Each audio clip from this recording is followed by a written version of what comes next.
అన్నారు. అంతేగాని బెంబేలెత్తి భయపడమని చెప్పలేరు. మళ్ళా ప్రతిదాన్ని సింబాలిక్గా సిగ్నలైజ్డ్గా చేసి మరీ చెప్పారు మన వాళ్ళని జాగ్రత్త పడమని. ఆరోగ్యకరంగా ఏర్పాటు చేశారు మన వాళ్ళు.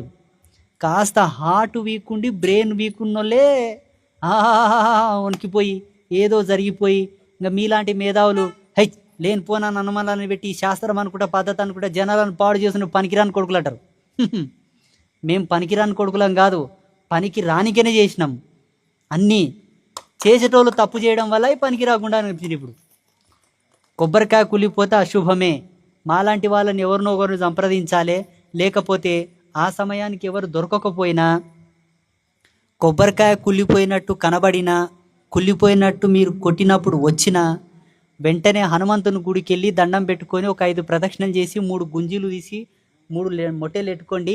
ఆ దోషం ఏమున్నా వెళ్ళిపోతుంది, ఆ శకునం మొత్తం పోతుంది. ఆంజనేయ స్వామి గుడికి వెళ్ళి చేయండి అంతే. ఇక లేదు గోమాత ఉంటే గోమాతకు 3 ప్రదక్షిణలు చేసి గోవు తోకతోటి అటు ఇటు కొట్టుకొని గోవుకు దండం పెట్టుకోండి.